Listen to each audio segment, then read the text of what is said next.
السلام علیکم، ایک نئی ویڈیو میں میں ایک بار پھر آپ کے سامنے ہوں۔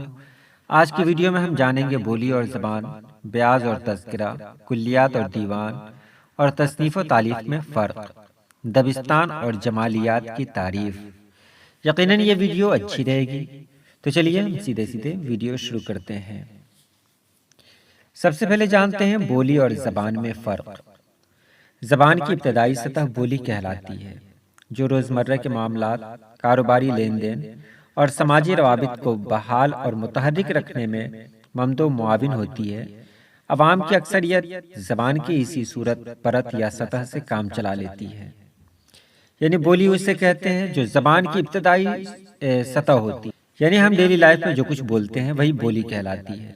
ہم کاروباری لین دین ہو یا پھر ایک دوسرے سے ملتے وقت جو بولی استعمال کرتے ہیں اسی کو بولی کہتے ہیں۔ اور آگے دیکھیں، جب اس میں ادب تخلیق ہونے لگتا ہے تو یہ زبان کے درجے پر فائز ہو جاتی ہے۔ سوسائٹی کا باشعور طبقہ، ادیب، شاعر، نقاد، خطیب، واعظ، مبلغ اور معلم وغیرہ زبان کے اسی رنگ ڈھنگ سے نہ صرف خود استفادہ کرتا ہے بلکہ اپنا مدعا دوسروں تک بہتر انداز میں پہنچانے کے لیے اس کی انہی نزاکتوں اور نفاستوں کو کام میں لاتا ہے۔ تو ہم نے جانا کہ ہم جو کچھ بولتے ہیں وہ بولی کہلاتا ہے۔ اگر اسی کو ہم لکھنے لگے، وہ لکھنے کی صورت میں آ جائے تو پھر اس کو ہم زبان کہیں گے۔ بولی کو صرف بولا جا سکتا ہے اور زبان کو بولنے کے علاوہ لکھا بھی جا سکتا ہے۔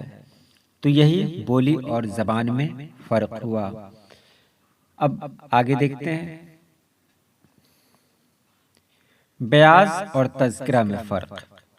بیاض میں صرف شاعروں کا پسندیدہ کلام درج کیا جاتا ہے، جبکہ تذکروں میں شاعروں کے منتخب کلام کے ساتھ ساتھ ان کے حالات زندگی بھی درج کیے جاتے ہیں۔ تذکرے عام طور پر حروف تہجی کے اعتبار سے یا کسی اور اصول ترتیب سے مرتب کیے جاتے ہیں، جبکہ بیاض میں کوئی ترتیب نہیں ہوتی۔ ہم نے یہاں جانا کہ بیاض میں صرف شاعروں کا پسندیدہ کلام درج کیا جاتا ہے۔ بیاض شاعر اپنے پاس رکھتے ہیں، اپنے ساتھی لے کے جاتے ہیں مشاعروں میں، تو اس میں کیا ہوتا ہے، بیاض کو ڈائری بھی کہتے ہیں، تو اس میں صرف پسندیدہ کلام درج ہوتا ہے، اور وہ بھی کسی ترتیب کے ساتھ نہیں۔ جو کلام جیسے ہی یاد ہوا، جیسے نوٹ کرنا ہوا، نوٹ کر دیا۔ جبکہ تذکرہ میں شاعروں کے منتخب کلام یعنی چنے ہوئے، سلیکٹڈ جو ہوتے ہیں، ایسے کلام کو نوٹ کیا جاتا ہے، ساتھ ہی ساتھ ان کے حالات زندگی بھی اس میں درج کیے جاتے ہیں۔ یہ بیاض اور تذکرہ کا فرق ہوا۔ تذکرہ میں ایک ترتیب ہوتی ہے کہ اسے یا تو حروف تہجی کے اعتبار سے رکھا جائے یا کوئی دوسری ترتیب اس کے لیے بنا لی جائے، جبکہ بیاض میں ایسا کچھ نہیں ہے۔ کلیات اور دیوان میں فرق۔ کلیات ایک ہی شخص کی منظومات یا نثری تصانیف کا مجموعہ کلیات ہے، یعنی انسان نے جو کچھ لکھا ہے یا تو وہ منظومات میں ہو یا وہ منثورات ہو، جو کچھ ہو اس کو ایک جگہ جمع کر دیا، اس کو کلیات کہا۔ کلیات کل سے بنا ہے، کل یعنی ٹوٹل، یعنی تمام مجموعہ کلام کو یکجا کر دیا جائے اور جس میں کوئی ترتیب، کوئی قید نہ ہو۔ کلیات میں کیا ہے، کوئی ترتیب نہیں ہے، جو کچھ لکھا اس کو ایک جگہ جمع کر دیا، اس کو کلیات کہتے ہیں۔ اور دیوان غزلیات کے اس مجموعہ کو کہا جاتا ہے جس کو بلحاظ ردیف الف سے یہ تک سلسلہ اور مرتب کیا جائے۔ تو یہاں پر غزلیات میں اس کا خیال رکھا جاتا ہے، لیکن اب کے زمانے میں یہ پابندی بھی ختم ہو چکی ہے۔ اب یہاں دیکھیں تصنیف و تالیف میں فرق۔ خالصتاً ذاتی لیاقت اور خداداد استعداد سے کتاب لکھنا تصنیف کہلاتا ہے۔ تصنیف تخلیقی بھی ہو سکتی ہے اور غیر تخلیقی بھی۔ تخلیقی اور غیر تخلیقی جان لیں کہ مثال کے طور پر اگر کوئی افسانہ لکھا جائے، کوئی کہانی لکھی جائے تو یہ تخلیقی ہے، اور غیر تخلیقی میں کیا ہے، کوئی مضمون لکھا جائے یا کچھ اور لکھا جائے تو وہ غیر تخلیقی ہے۔ مثلاً بانگ درا، کلیات میر، رسوا کا ناول امراؤ جان ادا، یہ سب تخلیقی تصانیف ہیں، یعنی اس کو جو لکھا گیا ہے انسان اپنی ذہنی سوچ سے لکھا ہے۔ تو یہ سب کتابیں ہیں، یہ سب تخلیقی تصانیف ہیں، یعنی اس میں جو مواد ہیں وہ کسی کی ذہن کی پیداوار ہیں، اور مضمون میں جو مواد ہیں وہ ذہن کی پیداوار نہیں ہے، اس میں یہاں سے وہاں سے لایا جاتا ہے۔ ایک اور مثال اس کی دیکھ سکتے ہیں کہ جس میں خیالی کچھ لے آتے ہیں، خیالی کوئی باتیں ہو جاتی ہیں تو اس کو تخلیقی کہیں گے، اور جس کو ہم جمع کرتے ہیں یہاں سے وہاں سے بہت سارے خیالات ایک جگہ جمع کرتے ہیں، اس کو لکھ دیتے ہیں، تو یہ غیر تخلیقی ہے۔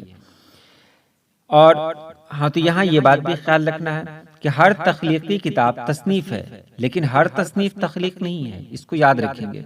تصنیف کے لیے یہ ضروری نہیں ہے کہ ہم جو کچھ لکھیں وہ اپنے ذہن سے ہی لکھیں، ہم کچھ اپنی تخلیق کریں، یہ کوئی ضروری نہیں ہے۔ تو جو لوگ تصنیف کرتے ہیں ان کو مصنف کہا جاتا ہے۔ تالیف کیا ہے؟ تالیف مختلف ادیبوں یا شاعروں کی تحریروں کو کسی خاص موضوع یا ترتیب کے لحاظ سے جمع کر کے کتابی شکل دینا تالیف کہلاتا ہے۔ تصنیف میں اپنی چیزیں ہوں، تالیف میں دوسروں کی چیزیں ہوں۔ مختلف ادیبوں یا شاعروں کی تحریروں کو کسی خاص موضوع یا ترتیب کے لحاظ سے جمع کر کے کتابی شکل دینا تالیف کہلاتا ہے۔ گویا تالیف اجزائے پریشاں کی شیرازہ بندی ہے۔ مثلاً محمد حسین آزاد کی کتاب نیرنگ خیال، شبلی کی شعر العجم، نذیر احمد کی توبۃ النصوح اور اقبال و حالی کی بانگ درا اور مسدس حالی سے اقتباس لے کر کتاب ترتیب دینا، یہ تالیف کہلاتا ہے۔ یعنی ہم نے مختلف کتاب کو دیکھا، اس میں سے کچھ لے لیا میں نے اور اسے ایک نئی کتاب میں ڈال دیا، تو اس کو ہم تالیف کہیں گے۔ تالیف کرنے والا مؤلف کہلاتا ہے۔ اب دبستان کی تعریف۔ جب بہت سے ادیب اور شعراء ایک مخصوص علاقے اور زمانے کی طرز و بود و باش اور سماجی اقدار سے متاثر ہو کر ادب میں ایک ہی طرز فکر اور انداز نظر اپناتے ہیں تو ایک دبستان کہلاتا ہے۔ مثلاً دبستان لکھنؤ، دبستان دہلی، دبستان دکن، دبستان عظیم آباد۔ یعنی بہت سے ادیب ہوں اور شعراء ہوں، وہ کسی خاص علاقے سے تعلق رکھیں اور اسی علاقے کے طور طریقے کو اپنی تحریروں میں درج کریں، اسی کو دبستان کہیں گے۔ اور جمالیات کیا ہے؟ جمالیات کا مطلب کسی چیز کا حسن اور خوبصورتی ہے۔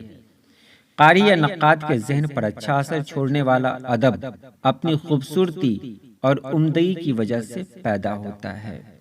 جمالیات کہتے ہیں کسی چیز کا حسن اور خوبصورتی جو قاری یا نقاد کے ذہن پر اچھا اثر چھوڑے، یہی اس کا جمالیاتی حسن کہلائے گا۔ تو یہ رہی آج کی ویڈیو کیسی لگی آپ ضرور بتائیں گے۔ ہو سکتا ہے کہیں پڑھنے میں کچھ غلطی ہو گئی ہو تو آپ اس کی نشاندہی ضرور کریں۔ انشاءاللہ ہم پھر اگلی ویڈیو میں ملیں گے، تب تک کے لیے اجازت دیں۔ اللہ پاک آپ سبھی لوگوں کو خوش رکھے، آباد رکھے۔ اللہ حافظ۔